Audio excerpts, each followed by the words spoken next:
किसी गांव में एक बिमला नाम की बूढ़ी औरत रहती थी।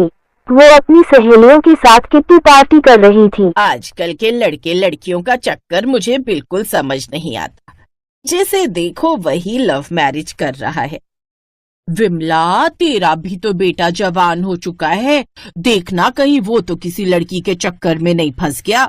मैं ऐसा होने ही नहीं दूंगी। मैं अपने रोहन के लिए लाखों में एक बहू ढूंढ कर लाऊंगी और दहेज में एक मस्त गाड़ी लूंगी। फिर एक के ऊपर एक पैर रखकर ठाठ से चलूंगी पूरे गांव में। ऐसे ही वो सब गप्पे मार रही थी। शाम को जब बिमला घर पर रहती है तब उसका बेटा और एक लड़की गेट पर खड़े रहते हैं। दोनों के गले में वरमाला थी। ये सब क्या है रोहन? माँ, ये दिव्या है। हम दोनों एक दूसरे को पसंद करते हैं, इसीलिए शादी कर ली। आपको ये सब पसंद नहीं, इसीलिए नहीं बताया। ए लड़की, तू इस घर में नहीं रह सकती, निकल जा इस घर से। दिव्या एक मुंहफट और तेज तर्रार लड़की थी। उसने चिल्लाते हुए कहा, क्यों निकल जाऊं मैं? हाँ, मैं रोहन से शादी करके आई हूँ। अगर मुझे इस घर से निकालने की या मुझ पर अत्याचार करने की जरा भी कोशिश की तो मैं पुलिस में कंप्लेन कर दूंगी। तुम सब पूरी जिंदगी जेल में चक्की पीसोगे, समझे? इतना कहकर दिव्या अपने कमरे में चली गई। विमला का दिमाग खराब हो गया। किस बदतमीज लड़की से शादी कर ली है तूने? इतना कहकर विमला भी गुस्से में अपने कमरे में चली गई। वो कुछ कर भी नहीं सकती थी। रात को जब दिव्या खाना बनाने गई तब, मेरे लिए पालक पनीर बनाना। ये घर है, कोई होटल नहीं जो सबके लिए बना रही हूँ वही खाना पड़ेगा, और मैं कोई जहर नहीं बना रही। ऐसे ही जब देखो तब इन दोनों सास बहुओं के बीच जंग हुआ करती थी। कहाँ विमला का सपना था दहेज में कार लेने का, और मिल गई उसे मुंहफट बहू। दिव्या भी रोहन के ऑफिस जाने के बाद हर रोज तैयार होकर कहीं जाया करती थी। ऐसे ही दिन बीत रहे थे। फिर एक दिन बिमला की कुछ सहेलियां उसके घर उसकी मजे लेने आ पहुंची। और विमला, कैसी चल रही है तेरी कार? बहू तेरी सुनती भी है या नहीं? तभी दिव्या तैयार होकर अपने कमरे से बाहर निकली। दिव्या, हम लोगों के लिए चाय बना कर ला। मैं कोचिंग जा रही हूँ, एक नौकरी के इंटरव्यू की तैयारी कर रही हूँ मैं। इस घर की बहू होकर नौकरी करेगी तू? चल जा, जाकर चाय बना कर ला। दिव्या आग बबूला हो गई। मैं आपकी नौकरानी नहीं हूँ, ना ही आपने मुझे खरीद रखा है। मेरा जो मन होगा वो करूंगी। मैं वो पुराने जमाने की बहू नहीं हूँ जिन्हें आप जैसी सास दबा कर रखती थी। इतना कहकर दिव्या वहां से चली गई। बड़ी आई, यही है तेरी लाखों में एक बहू। चलो बहनों, घर चलते हैं। इधर विमला का चेहरा गुस्से से लाल हो चुका था। किस्मत ही खराब है मेरी, जैसा सोचा था वैसा कुछ भी नहीं हुआ। ना ही दहेज में गाड़ी मिली और ना ही पैसे। क्या फायदा हुआ शादी करने का? इस चुड़ैल को तो इस घर से निकालना ही होगा।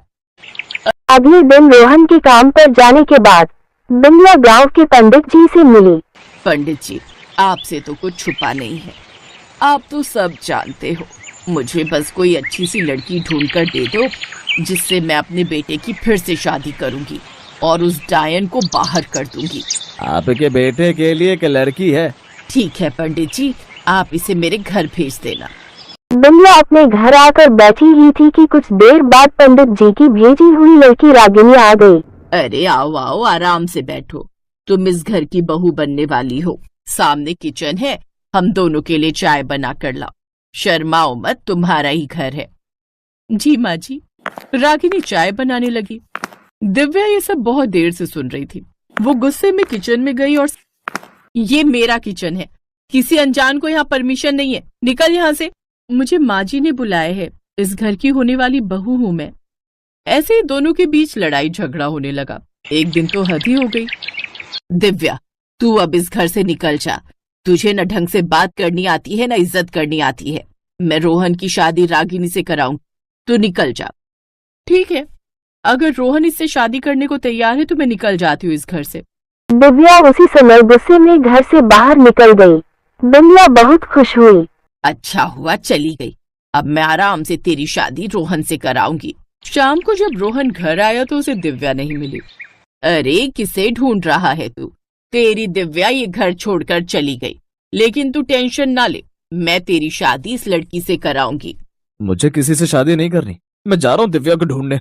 रोहन अपनी बीवी को ढूंढने चला गया। रात को इधर विमला और रागिनी गप्पे मारने लगी। माँ जी, मुझे नींद आ रही है, मैं सोने जा रही हूँ, आप भी सो जाइए। मुझे नहीं लगता रोहन जी इतनी जल्दी आएंगे। सही कह रही है तू, बड़े दिनों बाद सुकून की नींद सो पाऊंगी मैं। विमला अपने कमरे में जाकर सो गई। कुछ देर बाद अचानक बर्तन गिरने की आवाज से विमला की नींद खुल गई। अभी भी कुछ अजीब सी आवाजें आ रही थी। ये आवाजें कैसी? कहीं चोर तो नहीं घुस आया? देखना पड़ेगा।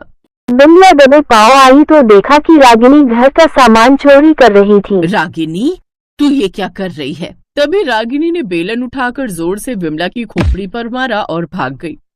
विमला के सर पर गहरी चोट आ गई। विमला बेहोश हो गई। थोड़ी देर बाद रोहन और दिव्या वापस आ गए। विमला को इस हालत में देखकर दोनों हैरान हो गए। माँ जी को तुरंत हॉस्पिटल ले जाना होगा, इनके सर पर गहरी चोट लगी है।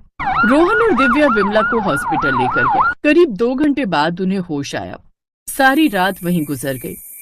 आप ऑफिस जाओ, मैं माँ जी के पास हूँ। रोहन को अर्जेंट काम था, इसलिए वो काम पर चला गया। 4-5 दिनों तक दिव्या ने विमला की उस हॉस्पिटल में खूब सेवा की। अब उसके घाव भी भरने लगे, पर अभी तक ना ही दिव्या विमला से बात कर रही थी और ना ही विमला दिव्या से।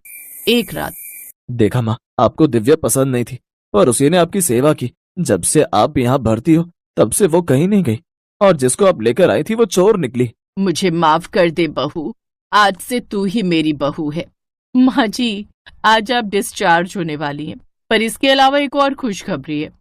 मैं जिस नौकरी की वजह से परेशान थी ना, उस नौकरी के लिए लाखों लोगों ने अप्लाई किया था, पर उन लाखों लोगों में से कंपनी ने मुझे चुना है।